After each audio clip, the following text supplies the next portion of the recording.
GST on food items जिसमें normal मील होता है, ice cream, thick shake, milk shake, cold drinks, नमकीन, काफ़ी किस्म के अलग अलग क्लासिफिकेशंस हैं और काफ़ी चार्टर्ड अकाउंटेंट्स दोस्तों के इसे किसी किस्म की क्वेरीज आती है कि भाई इसमें हम लोग क्लासिफिकेशन कैसे करें।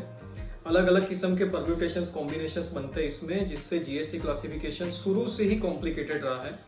काफ़ी एडवांस रूलिंग्स भी अलग अलग सिचुएशन के ऊपर आई है इसमें।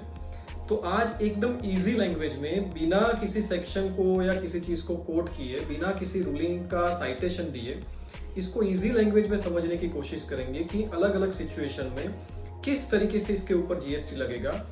We think from the point of view of the person who is serving the food, who is selling the food, and also will think from the point of view of the person who is consuming the food. जो person consume करता है उसके point of view से भी हम लोग इसको देखेंगे। तो अलग अलग कॉम्बिनेशन होते हैं।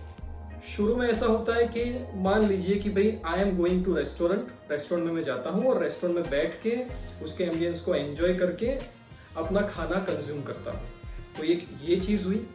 दूसरा, मैं रेस्टोरेंट में जाता हूँ और टेक अवे का बेनिफिट लेता हूँ कि मैं अपना ऑर्डर दूंगा और वो लोग मेरा ऑर्डर प्रिपेयर करेंगे, ऑर्डर को पार्सल करेंगे और वो पार्सल मुझे डिलीवर करेंगे। मैं उसको अपने घर पे या ऑफिस पे लेके आऊँगा और वहाँ पर मैं उसको कंज्यूम करूँगा। तीसरा, मैं किसी फूड डिलीवरी एप्लीकेशन के थ्रू किसी रेस्टोरेंट में से खाना ऑर्डर करूँगा, जैसे स्विगी हो गया या जोमेटो हो गया या कुछ भी ऐसी एप्स हैं। तो उसका जो डिलीवरी बॉय होगा वो रेस्टोरेंट में जाएगा, मेरा ऑर्डर वहाँ पर तैयार होगा, वो वहाँ से वो फूड की आइटम को लेगा और मुझे डिलीवर करेगा। इस किस्म के कॉम्बिनेशंस हो सकते हैं। आइसक्रीम पार्लर्स के बारे में एक वीडियो ऑलरेडी मैंने पहले डाला था, लेकिन ice cream parlours and restaurants, this are some of the complicated issues. तो आइसक्रीम पार्लर का भी डिस्कशन करेंगे।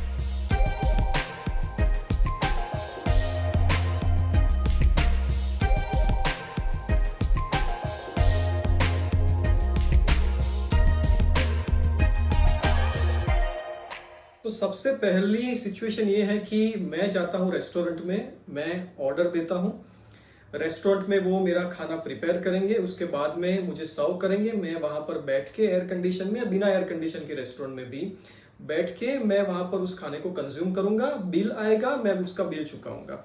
तो इसमें जीएसटी किस तरीके से लगता है? तो सिंपल सी चीज है, इसमें जो रेट ऑफ जीएसटी है, अगर रेस्टोरेंट किसी भी चीज की क्रेडिट, किसी भी गुड्स या सर्विसेज की आईटीसी क्रेडिट नहीं ले रही है तो 5% का जीएसटी का रेट एप्लीकेबल होगा, और अगर वो क्रेडिट ले रही है तो 18% GST will be applicable. 18% GST वो वहां पर लगाएंगे। ये सबसे पहला और सिंपल एक सिचुएशन है कि जहां पर मैं खुद गया रेस्टोरेंट में, मैंने ऑर्डर दिया, खाना प्रिपेयर हुआ, मुझे सर्व किया गया, मैंने खाने को कंज्यूम किया और मैंने बिल चुकाया उसका।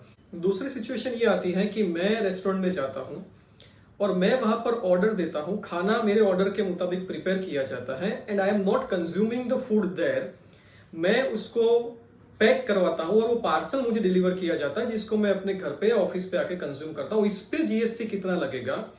तो काफी रूलिंग्स बहुत ही क्लियर है कि रेस्टोरेंट में बैठ के आप कंज्यूम करो या तो फिर टेक अवे में ले जाओ, दोनों चीजों के ऊपर एज अ रेस्टोरेंट सर्विस ही इसका क्लासिफिकेशन होगा, बिकॉज सर्विस एलिमेंट दोनों में ही एप्लीकेबल है, दोनों में ही इन्वॉल्व है।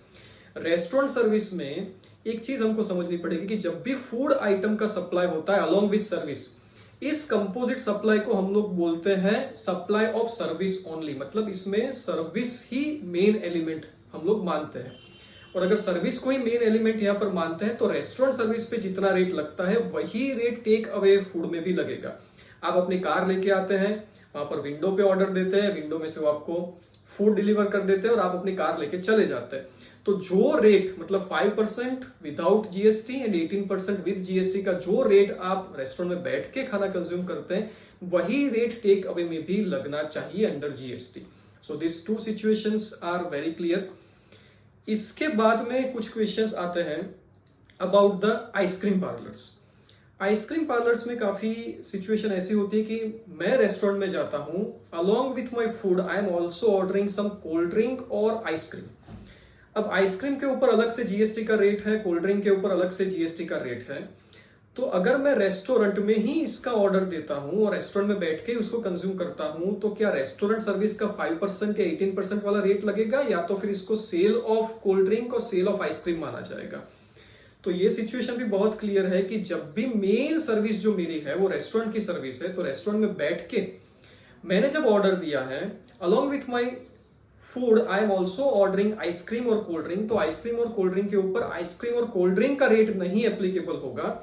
जो रेस्टोरेंट का 5% या 18% वाला, मतलब विथ आईटीसी 18%, विदाउट आईटीसी 5% वाला जो रेट है वो एप्लीकेबल होगा। इसी किस्म से नमकीन की भी बात कर सकते हैं हम लोग कि हम लोग जब भी हाईवे पे जाते हैं, हाईवे पे कुछ रेस्टोरेंट्स होती हैं, तो कुछ नमकीन वेफर ऐसी चीज हम लोग वहां से ले लेते हैं। तो अगर सेल काउंटर अलग है उनका, तो सेल काउंटर से अगर उसने नमकीन सेल किया है तो नमकीन के ऊपर जो जीएसटी का रेट होगा वो एप्लीकेबल होगा, रेस्टोरेंट सर्विस वाला रेट एप्लीकेबल नहीं होगा। लेकिन the main supply if it is restaurant service, तो रेस्टोरेंट में से जब हम लोग ऑर्डर करते हैं नमकीन का, तो वहां पर भी नमकीन का रेट एप्लीकेबल नहीं होना चाहिए, वहां पर रेस्टोरेंट सर्विस वाला रेट ही एप्लीकेबल होगा। तो ये बहुत ही इंटरेस्टिंग चीज है जो हमको याद रखनी है। एक और कॉम्बिनेशन ऐसा बनता है आइसक्रीम्स के बारे में। आइसक्रीम में ऐसा हो सकता है कि भाई कोई बड़ी कंपनी है जो आइसक्रीम मैन्युफैक्चर करती है और उसके छोटे छोटे आउटलेट्स हैं या तो फिर छोटी छोटी शॉप्स हैं। छोटी शॉप में होता क्या है कि बड़ी शॉप से या बड़ी फैक्ट्री से आइसक्रीम आता है और उसको अलग अलग पैकिंग में पैक करके रख दिया जाता है। जब भी आप ऑर्डर देते हैं आइसक्रीम का, तो आपको कप में स्कूप में डाल के वो आइसक्रीम दे दिया जाता है।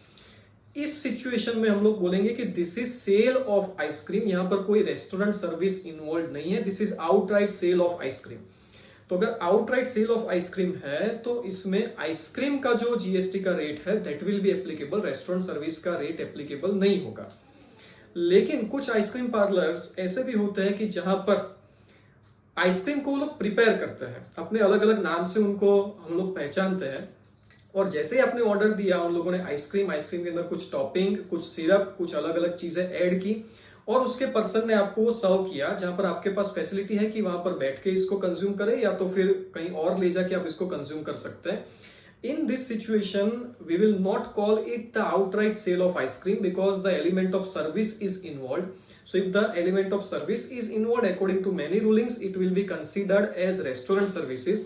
तो इसके ऊपर आइसक्रीम वाला जीएसटी का रेट एप्लीकेबल नहीं होगा, रेस्टोरेंट वाला जीएसटी का रेट एप्लीकेबल होगा। दैट मीन्स 5% और 18% दैट वी डिस्कस्ड अर्लियर। अब रेस्टोरेंट्स को कंपोजिशन स्कीम में जाना चाहिए कि नहीं जाना चाहिए, तो according to my opinion composition scheme में रेस्टोरेंट्स को जाने का कोई मतलब नहीं है। द रीजन इज कि कंपोजिशन स्कीम में गए तो भी 5% का रेट है विदाउट आईटीसी, और अगर नॉर्मल स्कीम में है तो भी अगर आईटीसी नहीं ले रहे हैं तो 5% का ही जीएसटी का रेट है। डिफरेंस हो जाता है सिर्फ आउटडोर कैटरिंग में।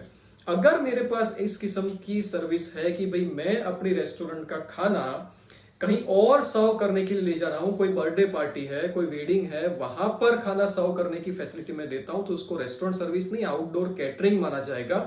और अगर आउटडोर कैटरर कंपोजिशन स्कीम में जाना चाहता है तो उसके लिए 5% का रेट है, otherwise the normal GST rate shall be applicable. तो इतने कॉम्बिनेशन हो सकते हैं। कई बार ऐसा भी होता है कि फैक्ट्री में या ऑफिस में कैंटीन है और वहां से खाना सर्व होता है, तो ये भी बहुत क्लियर है कि फैक्ट्री या ऑफिस में कैंटीन है और वहां से अगर खाना सर्व होता है then it will also be considered into restaurant service. तो वहां पर भी रेट जो एप्लीकेबल होगा वो 5% without GST and 18% with GST वाला जो रेट है दैट विल बी एप्लीकेबल। तो इतने नॉर्मल कॉम्बिनेशंस बन सकते हैं about the food items. Still, if you have any question about the food items, ice creams, namkeens, restaurant food, then please ask a question. I will try to answer it in as simple manner as possible, और इसका classification कैसे होगा वो हम लोग discuss कर सकते हैं। Thank you very much.